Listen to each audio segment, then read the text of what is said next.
Hey everyone, my name is Steven, and this is the March 2025 Opulo update. This goes along with our blog post, which is linked in the description. This is going to be the first of many updates like this. We're going to start doing these updates, a video and a blog post that goes along with it, just to keep everyone up to date about what we're working on and what's happening here at the office and stuff that's coming up soon. I'm pretty much just going through the blog post and adding a couple extra things as I go through. This is going to be a much longer update because it is our first one, so this is a big broad update on a whole bunch of stuff. Future ones will probably be smaller with like incremental updates. This is just a kind of a big overarching update video for kind of everything that's been going on here for the last little while. All right, the first thing in our update is our lead times. We are always fighting to try and bring our lead times down, especially when we launched V4 back in September. There was a huge influx of orders and we've been doing everything we can just to try and keep it from getting even longer. But thankfully, a lot of the changes in V4 were specifically to make it easier to build, a lot of DFM changes, which is really helping us in starting to slowly try and get ahead a little bit. And we are slowly but surely getting an edge on the lead time, but it is a fight to try and get it shorter, but we are actively working on it. You can always check the product page on our web store. That is always the most accurate way to see what our lead time is. We update it all the time if things change, and that's actually how our web store calculates when your order is going to ship, is based on how it is in the web store. So that's always the most accurate way to see how long something is going to take to ship. All right, next thing is V4 upgrade kits. First of all, thank you to everyone that signed up on the product page about this. I know a lot of you have been waiting. I'm so grateful for your patience. It's been really tricky trying to land this amidst just trying to get enough stock to keep up with all the normal V4 orders and putting all of the stock in the air on the water to get it in so that we have enough that we could offer these kits as well. But we're finally getting there. We now have enough stock in-house that we can get this going. What was incredibly helpful about the product page and the sign-up form is that it told us what all of you want the most in terms of which option, which variant of the kit. Far and away, it has been the 3.1 and 3.2 upgrade to V4 kits and the scratch build kits. Like, those two far and away are the most requested. So that's what we're gonna focus on first. All of the parts are currently available for sale for any of these builds. We have like pretty much every single individual part that you might want for an upgrade already in the parts part of the web store, but they don't come in like the full kit where it's just like everything you need based on your machine version. That's really what we're trying to put together. And also getting docs ready for this. Now, if any of you don't know, we have an internal assembly instructions docs page that we call OHAI, Open Hardware Assembly Instructions, OHAI. This is actually based on Lulzbot's similar page, also called OHAI. This is what we use internally for like training new techs that are building machines. It is kept up to date about like how we're actually building them here. I am a big fan of keeping a single source of truth because once there's two, now things start getting complicated and one can be out of date with the other. And this is literally what we use to build the machines here too. So I'm inclined to use OHAI as a basis for the assembly instructions of going through and building these kits. With a couple exceptions in 3.1 and 3.2, a lot of the machine has to be taken apart to put new prints in and stuff. A scratch build, of course, you're starting from scratch, but the 3.1 and 3.2 upgrade, I think the Y gantries can almost be left alone, but everything else really has to come apart. So you're starting mostly from scratch, except for the Y gantries. So you're effectively using OHAI anyway. So I think my current plan is going to be using OHAI as a basis, and then there's a couple things in OHAI, like certain jigs that we use, and like we say, you know, grab this screwdriver on this shelf and stuff. It's written for us here at the office to actually make all the machines. So I'm gonna list out some errata and some differences that you might find, and that's gonna be the quickest way to get these instructions out to y'all and get you building kits. I'm gonna keep an eye on how this goes, and if this seems pretty smooth, then awesome, we'll stick with that. But if I need to write a separate docs page, it's not single source of truth anymore, but if that's really necessary to make this go smoothly, I'll be ready to do that if need be. Okay, 8 and 12 millimeter feeders. So we actually just cut a new release of the feeders. This is the 1.4.0 release. And this release has been all about improving performance with thick tape. So in very, very thick tape in the EIA 481F standard, which is the taping standard that we designed the feeders based off of, the ubiquitous taping standard. The very thickest tape,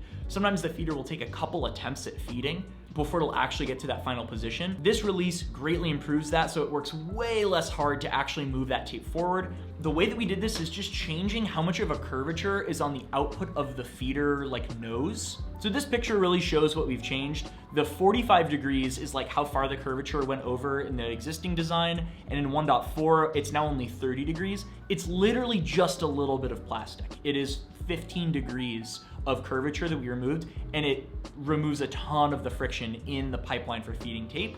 So this is great. A huge thank you to Jay Bussman in Discord who figured out this mod and tested it. I saw the mod, I made the changes in CAD, and I printed a frame, and I saw the improvement.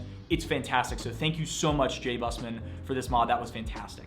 If you'd like to upgrade your feeders to this new frame, it should be pretty straightforward if your feeder has self-tapping screws. If you see any hex nuts on the back side of your feeder, then that's the older style where we still have to press in nuts.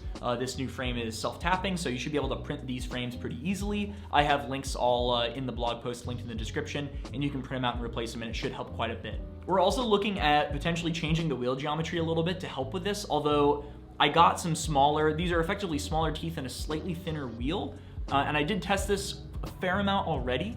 It's a very small difference in comparison to this geometry change, but I do think it's still worth exploring more. So I have a whole bunch of these that I got in, just a prototyping sample, just to explore and see how this might make things better. But honestly, the frame geometry was a huge difference, and I'm not expecting this to matter as much. So that's why we really focused on getting the frame release out. I've also been spending some time working on cutting a new release of Photon, which is the firmware in the feeders. This is mainly a small feature version. 3 big things in this version that are very cool, mainly firmware version reporting. So now the feeder has the ability to actually send back over G-code, like through Marlin, back through the serial port, what version of firmware it has. The way that you can test this out is with our debug tool. If you go to debug.opulo.io, it lets you control your lumen and scan for feeders and stuff.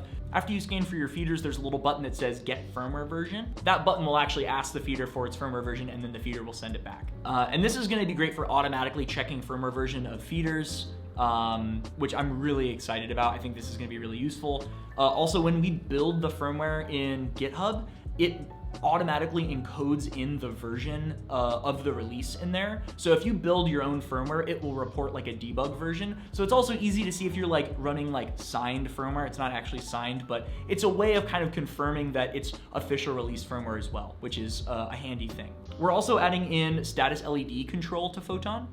This just means that we're able to arbitrarily control the color of the status LED through the protocol. This is a really small thing, but I think it's gonna unlock a lot of cool features in the future. For example, the debug tool could theoretically scan all the feeders on your machine, and then it lights up all the status LEDs of the feeders that need a firmware update. So there's some cool stuff we can do with that as well. This is a small thing, but it might be useful down the road. And then probably the biggest thing that's been added into Photon is thick tape detection. Again, this whole release with feeders is all about thick tape performance. So this is actually a feature where the feeder is capable of determining the thickness of the tape that it currently has loaded, which I'm so excited about. So upon the first time you load tape into the feeder, when you hit feed for the first time, it runs a quick test where it slowly ramps up the power of the drive motor, and it watches the encoder, and it sees how much power is required to get the tape to move, and it uses this to kind of understand how difficult it is to move the tape. Based on what it sees from this quick check, it will actually feed the tape differently with a different amount of power, a whole different process of how it goes about actually trying to approach the final position with better performance for thick tape. It's way more focused on power and just getting to the position, instead of all these incremental approach small things that we do for really, really thin tape performance. So this is effectively letting us have our cake and eat it too. We're able to really powerfully drive the thick tape and still have good thin tape performance. We currently have a release candidate number 3 for this version of Photon. If you would like to try it out on your feeders, I would be so grateful for any feedback that you could give before we make it an official release. I've had the release candidate out for a little bit now, and some folks in Discord have been testing it, but if you're inclined to give it a try, please do not hesitate to flash it on a couple feeders, see how it works for you, and drop us a line with any feedback before we make the official release. Also, links in the blog post. Okay, wider feeders, 16 and 24 millimeter feeders. So we haven't talked about these very much outside of the Discord server a little bit, but we have been working on them. They proved to be way more difficult to land than we originally expected based on the 8 and 12 millimeter feeder architecture. This is mainly because of how the film path is in the existing feeders. So in the current feeders, the film peels back and then wraps around the channel that the tape goes through originally. I actually have one here. Excellent. So here I have a feeder. It's missing its sticker, but the film comes out of the pick window and then wraps around the side, and then it goes to the peel mechanism at the back. Now this works great for 8 and 12 millimeter feeders, but 16 and 24 millimeter tape has a couple extra problems introduced here. The fact that the film that we're peeling off is much wider means that this wraparound procedure, it gets very crinkly and it's not a smooth wrap. It is incredibly hard to get a good channel for this film wraparound while also still maintaining a clean pathway for the tape to pass through. And then the second problem is that once we ultimately do get the film down to the gears, wider tape typically will use a stronger adhesive to hold the film onto the tape, and this sticks to the peel gears and it makes the peeling not work very well at all. So we've been trying to solve this for a while now. I've tried a bunch of different geometry for the peel gears. We've tried different geometry for how it wraps around to get a smoother pathway in and kind of moving where things are.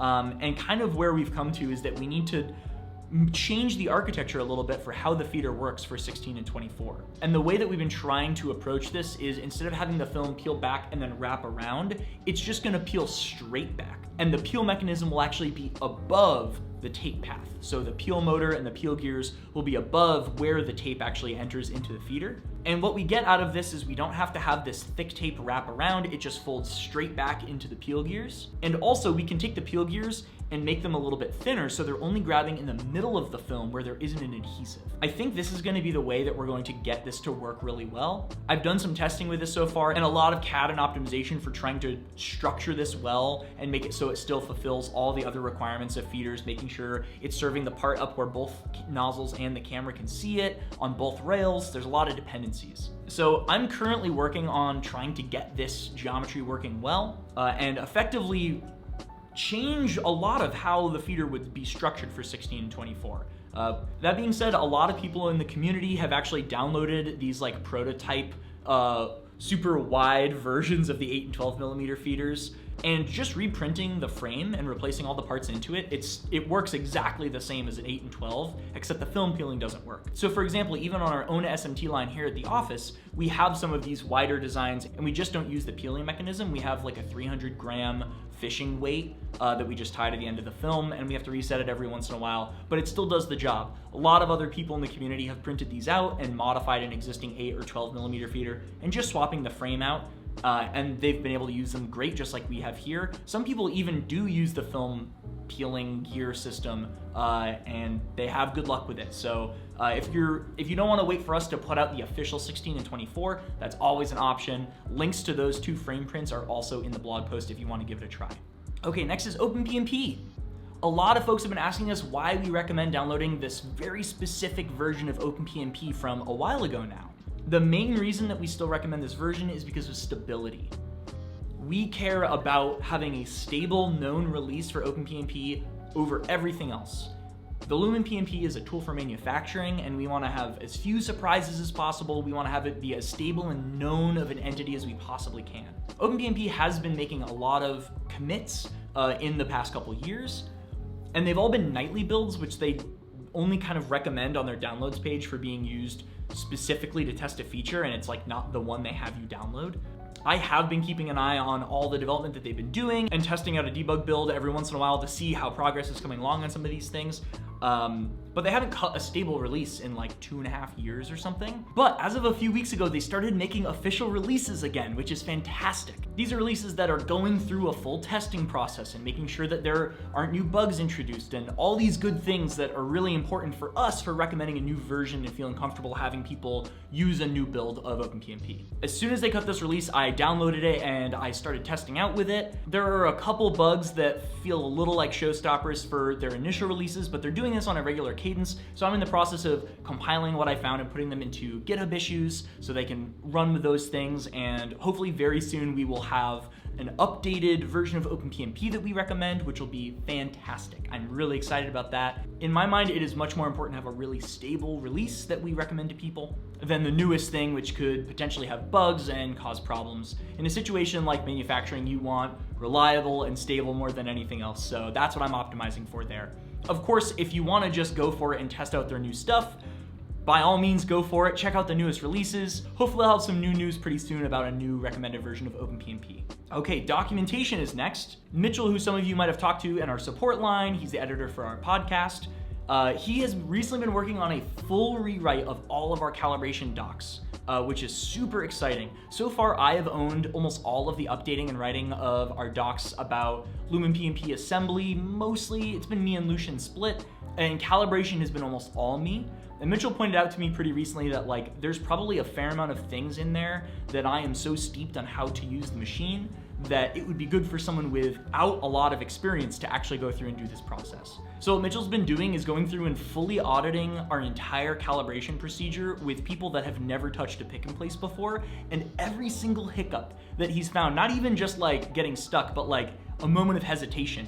He like takes a screenshot of the docs, writes down the issue, and he has this whole list of things that he wants to go through and address. So he's going through and doing a whole rewrite right now, which we're really, really excited about. He's just addressing all those things one by one. Hopefully we will have that new version pushed out pretty soon. I am very happy with where the docs are now, but we can always make them better. It is constantly going to be an effort to try and make them easier to follow and easier to use. And I think that's what this is gonna do for us. So that's fantastic. I'm looking forward to that. Also, recently we put out a setup guide for kind of setting up an SMT line in your facility. I heard from a customer about all these questions that he had about what does it look like to get a reflow oven? What stencil machine? Like what solder paste do you use? A whole bunch of things that we don't really address on the page at all. Like I talk about them in some YouTube videos that I'll make, but he wanted a lot of concrete answers to these things. So he was really helpful in us setting up a setup guide, which kind of goes into all these other parts. This is also linked in the blog post, so if you click the link in the description, you can see this post. If there are things that you feel we missed in this, please do not hesitate to let me know. I'd love to add them in there and add as much information about setting up a mid-scale SMT line as I possibly can, so it's helpful so people understand what it means to actually do this whole thing. Thank you so much, Braden, for helping me do this. You were incredibly helpful in all your feedback. All right, next is the paste extruder. This was really just a little side project that I figured would be something interesting to put together. Really as a result of all the feedback on the YouTube video about doing the conductive ink videos, and people were asking about a paste extruder as a result. And it turned into a really a cool little use case for the machine that we didn't really expect. And we've seen people use it for some really cool stuff so far. I spent a weekend a few weeks ago building a little web tool that it kind of builds off our debug tool. But it's a website that actually connects to the Lumen, and it lets you run pasting jobs just from like a Chrome tab. So you can actually import a Gerber file, like a paste layer in your Gerber export from your ECAD software, and it will load in the centroid of all of your pasting positions, all of the graphical areas that you might want to put paste on your board. It will load them all in, and you can run a pasting job. It's kind of like a little slicer built in, and it will go and it'll deposit paste in all these positions. There's also a feature where you can go and like capture positions by jogging the machine manually with some keyboard shortcuts or a little jog pendant, and then capture a position if you're doing pasting that isn't for a PCB, but you're doing something else. It's just a quick way for you to be able to run a pasting job. You can export the job and like load it back in, so you don't have to just keep that tab open. So it's just a little web tool. It's definitely still a beta and an MVP. But if you're inclined, if you have a paste extruder and you want to give it a try, please give it a whirl. Let us know. Drop us a note in our contact form, because I'm really curious about how it works out for you, and any bugs you run into, I'd love to help fix. So yeah, it's a cool little tool, and I'm excited to see what people do with it. Okay, last is accessories. We've had a lot of people reach out to us about stocking other things that are helpful in SMT. Right now, we mostly just stock our own hardware. But we could be doing a lot more to help facilitate people getting things that are just generally useful for SMT. So we started this with film extensions. If you're not familiar, these are thin little plastic film strips with a little bit of adhesive at one side.